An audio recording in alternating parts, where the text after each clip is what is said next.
Welcome to Red October. More importantly, welcome to a playoff without the New York Mets. Look, it's not lost on me that there will probably be a couple commenters reminding me about what happened in last year's postseason when the Mets eliminated the Phillies. It doesn't fucking matter. You had a $326 million payroll. At one point in the season, the New York Mets were the best team in all of baseball. And I'm not talking like in the first month. I'm not talking in the first 2 months. I'm talking like in July. They were the best team in all of baseball. And the Mets did what we all know the Mets are going to do. They choked. Because that's what the Mets do. An epic, incredible choke job by the New York Mets to miss the postseason. A dysfunctional group that cannot rely on grimace and some shitty song by their shortstop. No. This team is now going to be watching the playoffs in Cabo. And I, as a New York Mets hater, cannot be happier. If the Mets don't have a hater, I am not breathing on this planet. And I know some Mets fans will be like, oh, we'll live rent free in your head. No, it's not that. It's not that. I hate you with an unhealthy passion.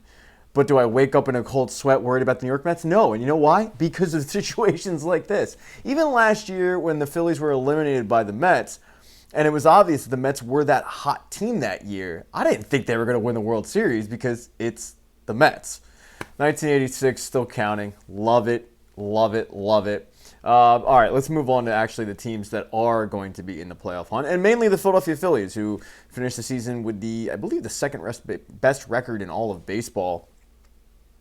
They will be playing the winner of the Dodgers and the Reds series, which will start on, Monday, Tuesday, Wednesday? I don't know. Hit thumbs down for that. I think one thing that I should mention with this year's Phillies team as opposed to last year's Phillies team, and I think it's a huge difference, is so last year the Phillies, as I said, played the Mets. The Mets were that hot team.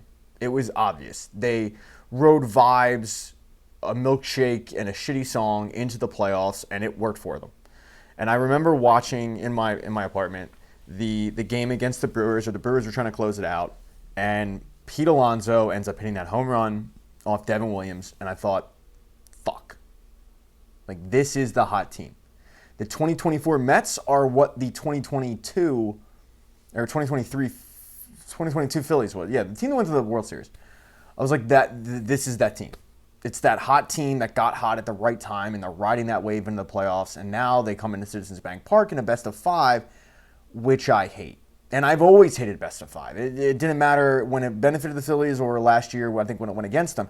The reason why I hate it so much is because when you come into a best of 5 situation, you, as the team that will be the favorite in the best of 5 situation, that will have home field advantage in the best of 5 situation, you are on the couch. If you end up facing that team that is riding that wave into the playoffs, normally you might be a little rusty heading into that game 1. Doesn't matter if it's home or not, you might be a little rusty. If you are, and you have that team who is riding that wave, like the Mets were last year, and like the Phillies did a couple years ago against the Braves, and you drop the first game, now your backs are immediately against the wall, whereas in a best of 7, you have a little bit of time. You know, you drop one game, it's not the end of the world.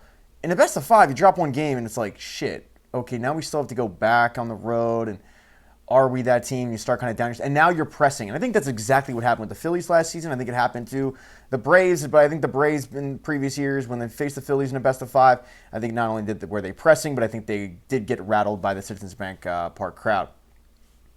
This year, I don't think there is that team that is riding that wave necessarily. I mean, the Reds play good baseball, and they're a very well-managed team with Terry Francona, but I don't know anyone's really terrified of the Reds. You know, I mean, it wasn't like they were that hot team. The hot team is in the AL. The hot team is the Cleveland Guardians. It's not in the NL. So when the Phillies end up getting their matchup, whether it be the Cincinnati Reds or whether it be the LA Dodgers, you're not facing the hot team. You're facing a good team, and you're facing a team that didn't just jump off the couch, and the Phillies will try to do an inter-squad game, and you know they're already selling tickets for it and all that. But you're not going to be facing that team where you're going to be sitting on your couch watching the matchup going like, shit, I don't like the feeling of this. And that's how I was last year with the Mets series. I don't get the sense that I'm going to be like that with this series. Obviously, I would rather play the Reds than the Dodgers. The Dodgers have more talent. The Dodgers underperformed this year. Just point blank, the period, like they did. They were a team that has a huge payroll, that has arguably the best player in, no, not even argument. They have the best player in all of baseball in Shohei Ohtani. They underperformed. They are more talented. They scare me more than the Reds. The Reds, and it's a shame because they're a storied franchise, but the Reds are a team that once every 10 years will make the postseason, and then they go back to being irrelevant. And then they make the postseason, and they go back to being irrelevant. They don't worry me at all. But I think when you look at the Phillies and you look at how they're playing as opposed to last year they were kind of leaking oil heading into the playoffs. I wasn't necessarily worried about it until I saw their matchup, but this year they're not, and they're playing really good baseball. And I think one thing to note about the Phillies heading into this postseason as opposed to last postseason is they're playing really good baseball without their ace. Now, I think that will take an effect in October, but to play really good baseball without Zach Wheeler, I think is an important distinction. Because this team could have kind of come apart at the seams without Zach Wheeler. When he goes down and it becomes obvious like he's not going to be playing for the rest of the season, they could have, they didn't. I think that's an important distinction. The other part is, look, Dave Dombrowski, give him credit, and I've shit on him quite a bit on this channel, but the moves that he made in the offseason, and the moves that he made at the deadline, and there's one that he made after, but the moves he made at the deadline have really paid off. I wasn't a fan of Harrison Bader and that move, because as I said before in videos, like he's a right-handed Brandon Marsh. Not only is Brandon Marsh playing better, but Harrison Bader is arguably the best deadline acquisition that you've seen in terms of value. And they gave up Hendry Mendez and 18-year-old kid who wasn't even in the top 30 prospects. And Mendez is a fine prospect, but he was probably 5th or 6th in the outfield depth chart in the organization. Like, he was expendable. Harrison Bader is giving you something on this team that I did not expect. And then the other move that I'll point out, other than Jhoan Duran, obviously, the other move I'll point out that's been a really, really positive move that I liked at the time and has paid off is Walker Buehler. And that was a guy that was a former really, really good pitcher with the Dodgers, signs a 1-year contract with Boston. Look, it doesn't work out. They release him, and immediately Dombrowski scoops him up. And I think that was a recognition of, like, we could really use this guy because of the fact that we're, 1, lefty-heavy with starting pitching, but 2, we've got an Aaron Nola problem.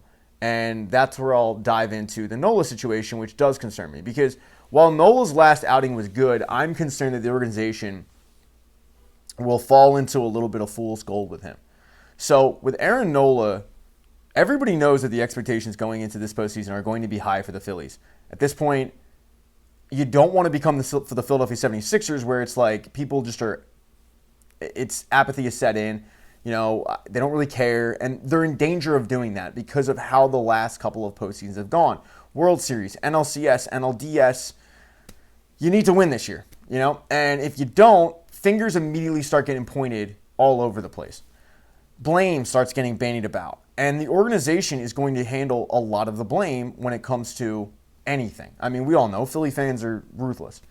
So it'll be like, well, they lost, and oh, by the way, Schwarber wasn't re-signed, and another bullet you can add to that would be, oh, and by the way, the $24 million pitcher wasn't on the postseason roster. Because let's be real here. If his name wasn't Aaron Nola and you were just going by what you watched this season, Aaron Nola does not deserve to be on the postseason roster. I made a whole video about it. He does not deserve it. He is their worst starting pitcher. He is worse than Taijuan Walker.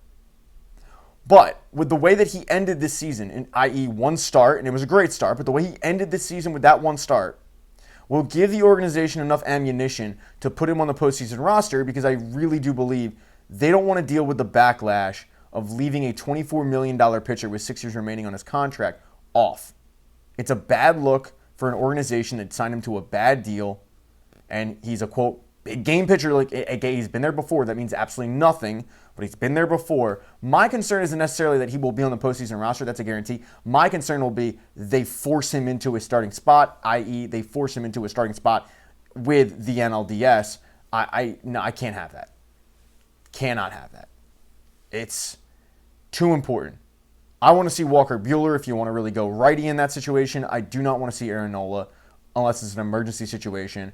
But I'm worried that they will end up starting him in a game. I was worried at first a couple months ago. I thought, man, they're going to force him to be the number one starter. Obviously, they're not. It'll be Christopher Sanchez, and then it'll be Ranger Suarez, as it should be. And then after that, you figure it's going to be Jesus Luzardo, so they're just going with 3 straight lefties. But they might throw Walker Buehler in there if they go up, 2 games. Throw Walker Buehler to splice it up. I don't know. But I'm feeling pretty good about them heading into the postseason. I do think if they have a lead after the 6th inning, I feel pretty good about the bullpen too. Dombrowski did a really good job of stringing that up with Duran and Robertson. We saw a decent outing out of Kerkering today. He kind of shut it down. So I like the Phillies' chances. I will remind everybody, it's still baseball. Crazy things have happened. The 2011 Phillies were the best team I've ever seen in the Phillies uniform. They would have trounced the 2018. They lost in the NLDS. Ironically, too, the hot team, the St. Louis Cardinals. Again, luckily for the Phillies this year, you won't have to face that. The hot team is the Guardians. It's not in the NL. But still, hopefully, we're talking about a long, long run in Red October. So, go Phillies. Now's the part where I ask you guys to subscribe to the channel. Thumbs up, thumbs down, comment, whatever. Let me know what you guys think, who you're worried about in the National League heading into the postseason. Are you worried about any team heading into the postseason? Comment down below. I will go now.